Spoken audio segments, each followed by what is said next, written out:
Good afternoon, ladies and gentlemen, friends, neighbors, countrymen, and barrel chested freedom fighters from all around the world. I'd like to welcome you all to another Tales from the Patrol Base. And we have a very special guest today. We have Lieutenant General, retired, Patrick Hughes. He's probably the most distinguished gentleman we've had on the show yet. He's had a stellar career. He's been the Director of Intelligence for the Joint Chiefs of Staff, the Director of the DIA, and he was there. He helped bring LRS back into the regular Army in the 1980s. He's had quite a distinguished career. And I'll just turn it over to General Hughes. And sir, if you could kind of give us kind of background, how you grew up and how you wound up in the Army. Well, thank you. Good to be with you today. I guess I'll just say that I had too much to drink on New Year's Eve, 1961. And it's a long story. I won't go into the sordid details, but on 2 January 1962, I joined the Army. And I went through basic training at Fort Carson, Colorado, became a medic, served in the 5th Infantry Division, which was headquartered at that base, Fort Carson, and also in the 249th Helicopter Ambulance Company, which was one of the first medevac companies in the heliborne side of the Army, and then left the Army after a 3-year enlistment, went back to college and got a degree in a regular Army commission in 1968, and went to the 82nd Airborne Division for a short period, a few months, and then went on to Vietnam. Okay. For the first time, and basically went through the ranks from second lieutenant up to 3-star general over about a 32-year period, 35 years total. Retired in 1999. The day after I retired, I went to work for the government as a consultant, and I never left the government till 2005. And during that time, I helped start the Department of Homeland Security as the Assistant Secretary for Information and Analysis, which is a euphemism for intelligence. And then went to work for a contractor and continued to be a consultant and work in this field until 2018 when I retired. Okay. Hey, sir, you said you came out, you did the ROTC thing, went to Bragg. Just for my personal curiosity, which battalion did you go to? 2nd Battalion, 504th Airborne Infantry. I Devils in baggy pants. Sir, I was a red devil and a blue devil. I knew I liked you. Well, that was a good unit. Of course, that was 1968. Yeah. I was the only. Well, I guess there were 2 or 3, but I was one of very few ROTC officers who went to the 82nd. The vast majority were West Point second lieutenants. Well, you went to Vietnam to do your first year in Vietnam with the 4th and 39th Infantry. That is correct. Colonel Hackworth's battalion, who was one of the war gods. Yeah, well, I served for 5 months and 1 day, to be precise, in the Mekong Delta with Colonel Hackworth, Lieutenant Colonel at that time, my battalion commander. Didn't meet him very often, or didn't really know anything about him. Interestingly enough, later in life, we formed a communication relationship, and then did talk a few times, and it was a very interesting man, and I was glad to have served in that unit because it gave me insight into the capability that long-range surveillance represents. We were referred to as a recondo unit. We wore a little spearhead on our uniforms, and we did in fact go on foot, sometimes by boat, most of the time by helicopter, to deep within what was called free fire zones and enemy controlled territory, at least at night. And we did in fact do armed reconnaissance. not not reconnaissance to collect information so much as to make contact with the enemy, and then other reinforcements would come. So, Well, I mean, the Mekong Delta, that's a tough AO to operate well, I often tell people who ask me about that there were two enemies, at least two, maybe three or four, but the two that I think of as enemies were the Viet Cong. Didn't see too much of the North Vietnamese in that area, but every once in a while we'd run onto an NVA, North Vietnamese Army guy, who was probably an advisor or had a liaison role in some way. But most of the time it was local force, Viet Cong here. people. But the other enemy was the place. Hmm. We were waterlogged all the time. We had a lot of disease, a lot of injury, and a lot of trouble with the environment, including animals and insect and uh, all different kinds of problems. It's just pretty bad. So we had a lot of casualties from other than battlefield contact Like with the enemy. immersion foot, and because that was you were waterlogged, you were basically in a swamp. Well, there was a kind of an operation rule. You're out for 3 days, back for three, if you could. Now we almost never did that. We're usually out for 4 or 5.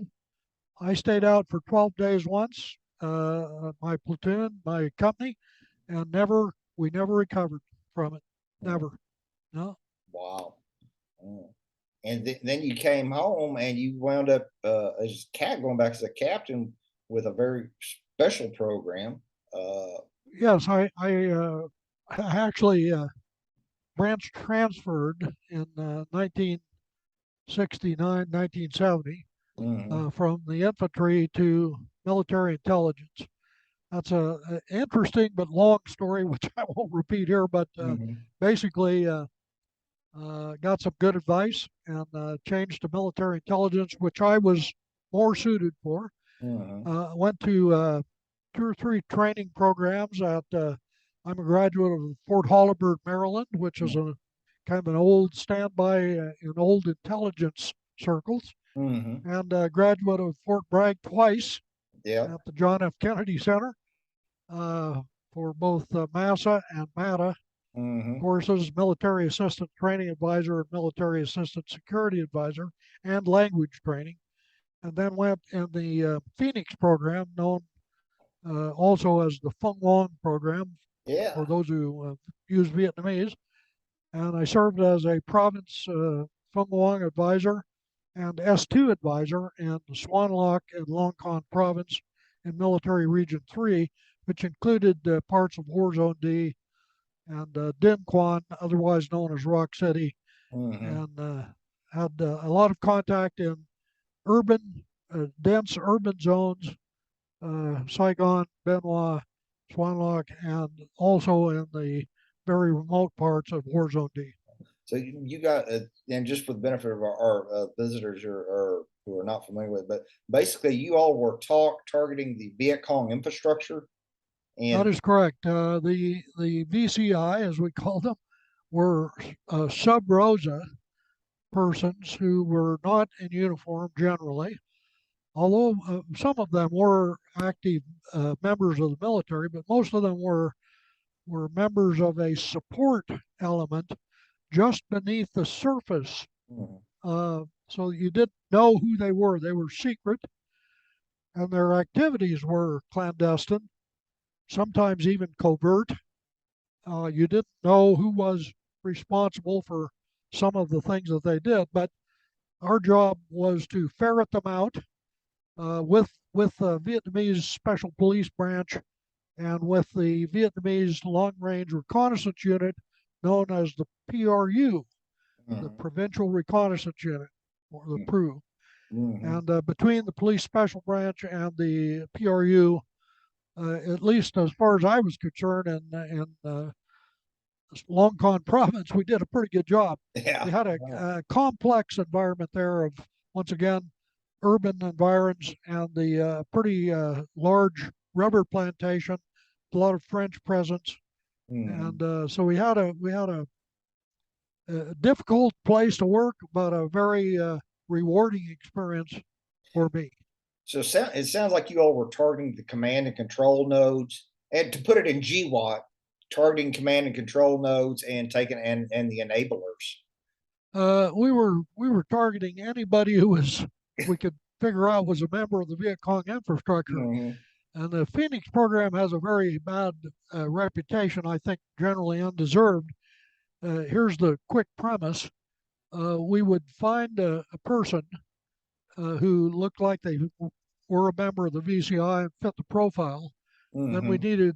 needed three substantiated reports. Mhm. Three. If we had three reports, we could then mount an operation and go confront the person and take them prisoner and put them in the Republic of Vietnam prisoner process. Mhm. Or if they resisted, we would Yeah. respond in kind. Well, let me just say that it was pretty unrealistic to believe that they wouldn't resist. Mhm. And my experience for 1 year as a advisor on the ground, one person, one Yeah. out of probably a couple of hundred, uh, did not resist. Wow. Oh, sounds like you had some very as our friends say, you were doing interesting stuff in interesting times. Very interesting. Yeah. May we live in interesting times. Well, yes, well, wait, that's true. Well, and you came back from that, and you're staying in the and we kind of continued on through the army of the '70s, and I was kind of sort of aware of Ninth ID because about the late '70s, I decided I wanted to join the army, and I knew that like the Vietnam history. And then when I joined the army, it was kind of billed as being a super high tech experimental test bed, cool, and you've got way more insight because you were there. If you could kind of expand on that and kind of tell us what was going on in there in the Well, in the 80s. in the 1970s, I had several assignments that are not publicly disclosed, but one of them was I was a liaison officer to Israeli military intelligence.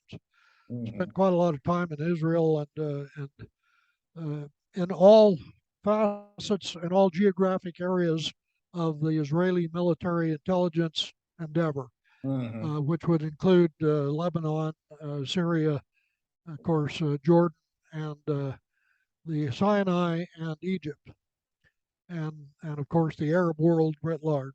So, so that assignment was very interesting and very informative for me because the Israelis were deservedly well known for two things. One was innovation.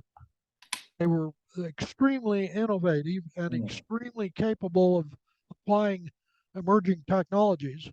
The other thing they were known for was being very good at what they did Yes, yes, in they the are. intelligence business. So I'll give you one example.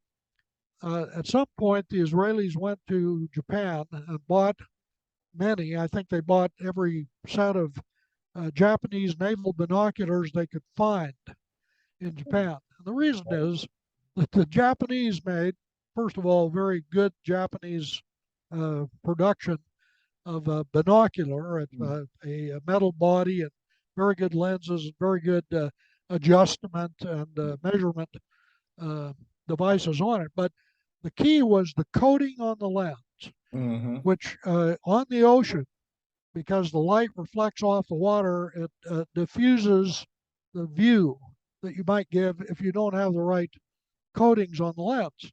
So the Japanese, figured out the best coatings for them. Turned out it was probably the best in the world. Hmm. The Israelis got those binoculars from them and started using them as first manual viewing, but then they connected through a charged couple device a television set. So they had a binocular mounted on a platform, could swerve around and maybe 180 degrees or something like that, and surveil an area. But you didn't look through the binocular; you looked at a TV screen. This was a black and white old cathode ray tube in the 1970s, and it was fantastic. The Yeah. visual acuity of that capability was tremendous. And by the way, later, that same capability, enhanced a little bit by modern technology, was used in the Ninth ID high technology test bed. Okay. So anyway, I had that experience. I was working in the Pentagon. I was what was called a dwarf. I was the intelligence dwarf for the uh, Chief of Staff of the Army. It's kind of like the staff officer that handles a particular kind of topical area for the chief and his staff. And a guy came into my office one day and introduced himself, Lieutenant Colonel John Stewart. He said, "So are you ready to move?" I said, "I don't know what you're talking about. I'm very happy. I have a nice place to live in Virginia. I'm doing well here at the Pentagon." And he said, "Yeah, I think you've got about a week, and Okay. you're going to be moving to Fort Lewis, Washington, to become my executive officer at what's called the 109th MI Battalion, Okay. and you're going to probably be there for a while. And by the way, the Assistant Chief of Staff for Intelligence and the Director of the Army Staff have already approved this." Turned around and walked out. So, uh, Well, that's where so the I army was works. recruited, Yeah. as it were, to come out to Fort Lewis and be the executive officer, then the commander of something called the Ninth Operational Support Detachment, Hmm. then the G2 of the division, and then Hmm. the 109th MI Battalion commander, Yeah. all in the high technology test bed. Yeah. Well, that was kind of the beauty of the thing. You guys were doing everything. You had kind of carte blanche to do whatever you wanted to a certain We extent. had one thing we had, which maybe some of your audience will understand, is we had two TONEs. We had a table of organization and equipment that was standard U.S. Army at the time for the kind of unit. Hmm. And then we had a experimental TONE, which was innovative, high tech, and for the time, modern and not mil spec, not military spec. Hmm. And so we had to put our standard TONE in a warehouse Yeah. and ignore it pretty much. A few exceptions. We used a lot of the vehicles and that sort of thing, but almost everything else we put away. And then we had other equipment that much of which later became integrated into the standard army, Hmm. but we were using it in an experimental mode to test it, to improve it, to apply it in different ways, and to see if we could improve the capability of first a military intelligence battalion in a light infantry division, and second, in a particular kind of discipline like long range surveillance or electronic intelligence or audio-visual intelligence of various kinds, imagery, that sort of thing, to see if we could improve the basic capability at the tactical army level. Hmm. And, and in our discussion, we were talking about, and I was kind of vaguely aware of this from reading stuff. You talk the ninth ID following, the Iranian hostage crisis. You all were being kind of tailor made for a specific mission as part of the then called Rapid Deployment Force. Could you expand on that a little bit, sir? Sure. Well, the idea was to pare the division down to the smallest possible effective number of people, soldiers, the number of vehicles, and the kinds of equipment in both volume and weight, and then tried to make them rapidly deployable anywhere on Earth with a kind of a quick strike capability. And we weren't supposed to be a sustained capability. We were Mm, supposed to go into what was then referred to as a lodgment. hmm. For example, in Iran, we might go into one of the southern areas of Iran on it would be the west side of the Zagros Mountains, Hmm. establish a lodgment or a beachhead, if you will, Yeah. using an old term, and then other units would come in behind us. So Yeah. we were light, fast, deadly, and capable. Yep. And I think, as you said, and you needed some eyes on the ground. we did. And one of the things that quickly became apparent was that in that kind of a capability, long range surveillance, Mhm. uh, something I kind of had to relearn, but I knew it, and I think almost everybody would know it implicitly. Mhm. You don't want people who fight their way in. Yep. You want people who go in undetected if possible, and Mhm. who remain in place undetected. And the only time they should ever pull a trigger is to save their own lives and get out. Yep. Well, And so the remainder of the time, they were supposed to be intelligence gathering or information gathering, observing, surveilling, and not fighting, not killing or destroying. yeah. And Sometimes that's you a got to, little bit sometimes of you a have to mixture reprogram there. them. Yeah, little reprogramming. So uh, that was kind of the history at the Ninth ID was that the Scout Company first, I think, was attached to. I think first it was not attached to anyone. Mhm. It was kind of a company in a battalion, or excuse me, in a divisional sense. Mhm. Then it was attached to E Company of the 60th Infantry, Mhm. which was exactly the wrong place. Yeah, that's a Then regular it went. Then battalion. it went to the Cav, which Yeah. was doubly the wrong place. Yeah. And finally, I think the right place it got to was the Military Intelligence Battalion. Yep. But the type of person who's in the long range surveillance unit could not be military intelligence types generally. They Mhm. had to be airborne, ranger, special operations, qualified, capable, tough, um, people who could sustain themselves on almost nothing for a Mhm. long period of time with tremendous will and dedication and devotion. And to be very frank with you, that does not describe most of the intelligence corps. Us intelligence guys are not generally known for our physical abilities or for our capabilities in what I would call physical ways. You're But mentally, we are capable people generally. We have been. you have to. So yeah. So the scouts were mentally capable too. They were very good people, and I count them among the best. And I was very lucky to be associated with them.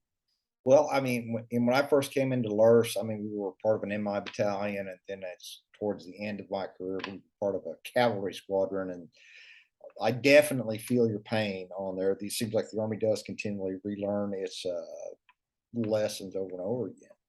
And but I mean, so you're an MI battalion commander. You've got all this stuff in play, and they finally you've got this scout company over here, and Well, I think the scout company got to the battalion probably about the same time I became the battalion commander, maybe even a little earlier than that, because as the G2 of the division, mhm, I had the staff presence to be mhm, able to convince the G3 and the chief of staff and the division commander and the assistant division commanders that the right thing to do was move them out of the cavalry, mhm. which the cavalry mission of armed reconnaissance is very important.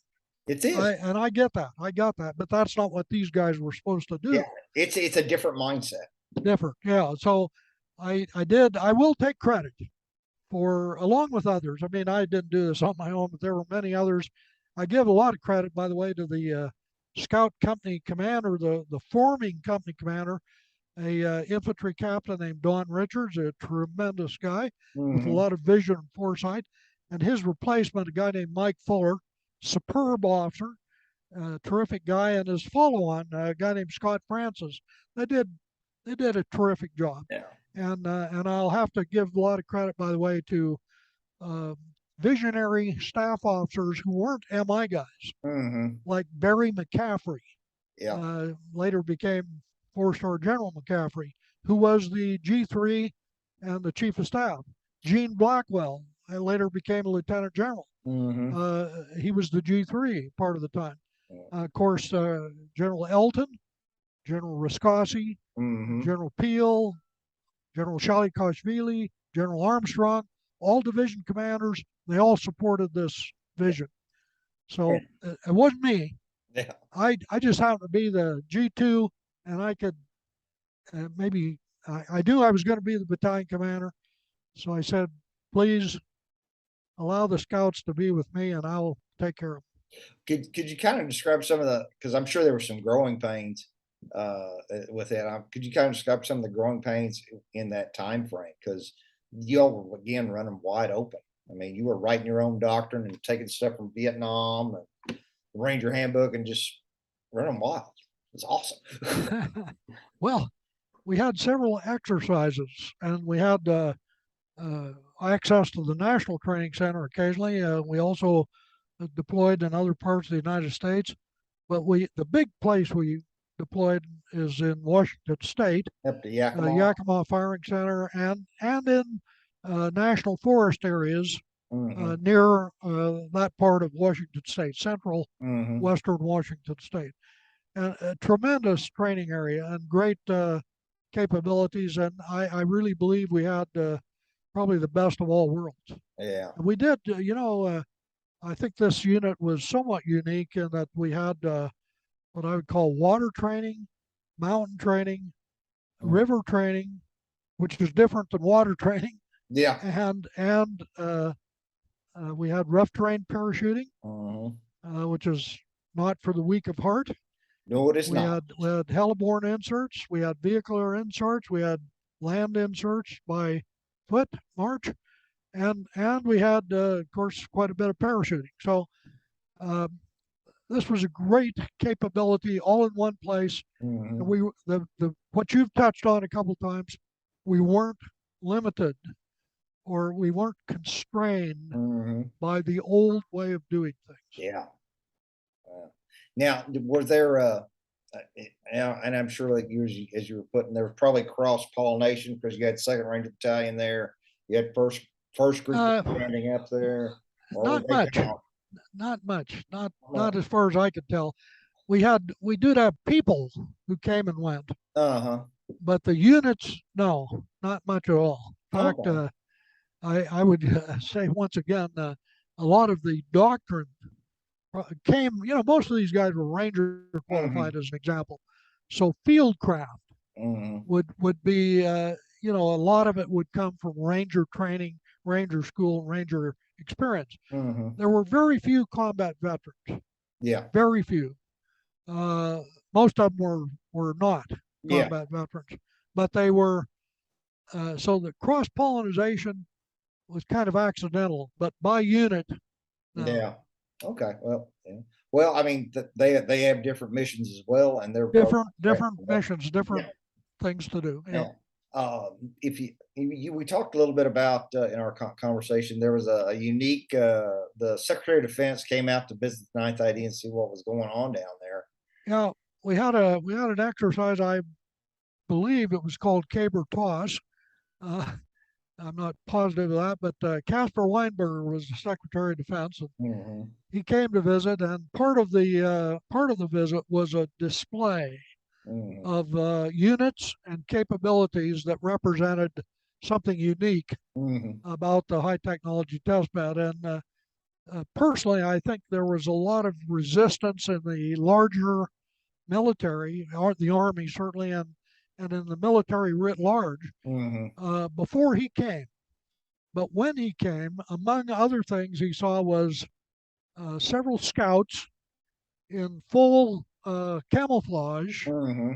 with unique weapons, unique surveillance capabilities, uh, frequency hopping radios, with all kinds of appearance factors, Yeah. and he was amazed. He really he took back with him, I think, a fair and honest view Mhm. of new possibilities, and he supported. Yeah. Yep, absolutely. Yeah. They look sexy. It wasn't just the scouts, by the way. I mean, Yeah. the It air was defense everything. capability was, mobile air defense with not only radar but other technical electronic profile Mhm. target acquisition.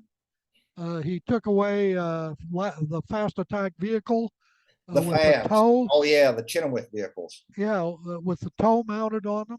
Hmm. He took away with the what I would at that time was called the see, I think it was called the Grizzly fighting vehicle, which was the forerunner for the what appeared later as the The Lab. uh, yeah, Yep. as the infantry fighting And vehicle. then the Lab became the Striker. Yep. Correct. Yeah, but we got a few of these kind of off the shelf armored cars from Canada. Yeah, the Grizzly. Yeah, the Grizzly. Labs came Yeah, from Canada. That's and right. he had never seen one. Yeah. And if you see one of those things going about 60 miles an hour across country, Yeah. if you see five of them and they have heavy weapons or all kinds of capabilities mounted on them, and you see fast attack vehicles on their flanks with tows and other capabilities, Hmm. 40 millimeter automatic grenade launchers, and this is 1984 Yeah. or something, it's impressive as heck. Yeah. Yeah. Well, yeah. You basically you foreshadowed what came. Yeah. Yes. Yeah. Well, sir. What after Fort Lewis? I mean, you basically you moved. I mean, you had a very successful career. You became multiple Well, stars, no waiting. it's an old good luck. Yeah. But after Fort Lewis, I was kind of stuck in the mode of being connected to the regular Army infantry, if Hmm. you know what I mean. I, Yeah. I was connected to all these other officers, Yep. and You I were. don't think I could be wrong about this. I'm willing to be wrong. Yeah. No other single period of time in the history of the Army and in no other unit in the history of the Army were there more general officers that came out of that unit Yeah. than the Ninth ID during the high technology test bed days. Well. And, just so I went to school. I went to School of Advanced Military Studies as opposed to the War College. Hmm. I went to Korea to be the commander of the 501st MI Brigade. Hmm. I went to the Army Intelligence Agency commander in support, by the way, of my old battalion commander, then at that time, Major General John Stewart, who was the Hmm. chief of Army Intelligence in Desert Shield, Desert Storm, Hmm. and which I was present at 2 or 3 times. And then I also became the J2 at U.S. Central Command, the J2 at the Pentagon for the Joint Chiefs of Staff and the Secretary of Defense, and then the Director of DIA. Wow, that's an incredible career, sir. So I assume you probably staying pretty up on military matters and yeah, and LARS and Intel. People get so focused on the patrol teams, they sometimes forget the big picture, why we're there, and really how important we are to the intelligence side of the picture, or we were. So that we'll see what happened. Yes, I think the intelligence capability of the U.S. military is pretty good. I mean, it's kind of hard to beat in a way, but the strategic uh, analysis Hmm. and the meaning of, as you put it, the big picture is hard to come by. Yeah. And of course, it's mixed up with other organizations Yes. who hold sway in the political and non-military environments. Mm. So the CIA is our DIA's partner in this. The NSA is a critically important organization.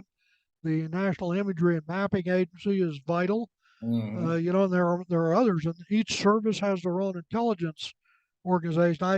I'm kind of a reformer guy as far as intelligence organizations go, because I think we've got too much of it and it should be more integrated. That's just me. So I Yeah. understand we're getting short on time here, and Well, what else would you like to talk I'll about? tell you what, if I could just kind of get your thoughts on Ukraine, that's where the latest and greatest seems to be going on. And So in 2015, I was asked to join a team of two other general officers, myself, and one was 4-star retired general, mhm, and then another lieutenant general and me. I'm the intel guy. The other guy was a logistician, and the general himself, four-star general, was a former commander of U.S. forces in Europe. So we went to the Ukraine in Mm-hmm. 2015. We went to the battle area. We went to the Southeast, Donetsk, the southeast part of the country. Yeah. the southeast battle region in the Mm-hmm. Donetsk, and we ate with the troops and went in the trench and saw things happen. And we Mm-hmm. wrote a report, Yep. and the report said, America, you have to support these people. They Mm-hmm. are capable, but they don't have the capacity, they don't Mm-hmm. have the equipment, they don't have the depth, the training, the necessary mix of capability and ability Mm-hmm. to be able to fend off mainline Russian forces. Now, I think we gave the Russians way too much credit. Yeah, I was kind of surprised by the Russian forces. I mean, And I wasn't surprised because I visited Russia 2 or 3 times and mhm. visited my counterpart I thought there. they would do. I thought they would have done better. I mean, Yeah. I'm glad they were not doing it well, but When you find a commercial GPS from Best Buy duct taped to the dashboard of a Russian helicopter in a friggin' war, yeah, you know there's something wrong with that country's capability. yeah, I would say so. I've ridden in some very upgraded that Western powers upgraded Russian equipment, and bare bones Russian equipment. It's bare bones. It's yeah, it's not built for comfort. It is effective, Yeah. and they do have a sledgehammer approach. Yep. Don't coddle it, don't fool with it, don't counsel it, destroy it, break it. Exactly. Yeah, so I'm surprised that Ukraine has done as well as it has, but I gave them credit in 2015, and I give them credit now for having valorous people with unparalleled resolve. Yep. Yeah, you've got to give them credit. Hey, sir, Absolutely. And our we should have supported them better, by the way. yeah, yeah, absolutely. Especially, we should have supported them before the war started. Yeah, yeah, I'm talking about 2015. Yeah, yeah. Well, sir, our time is running out, and this has been a Sure. fascinating interview. I really like looking at the big picture and getting the background. And I very much appreciate your time. And I'm going to get this posted up. And to all our friends, neighbors, countrymen, and other freedom fighters out there, let's thank General Hughes here. We very much appreciate your service and everything you've done for us, and helping get LRSU back into the Army back in the '80s, which was my career. Uh, Again, if you like what we're doing here, please like, click, and subscribe. And in the meantime, watch your six, and God bless America. God bless America. Thank you very much. Thank you, sir. Bye.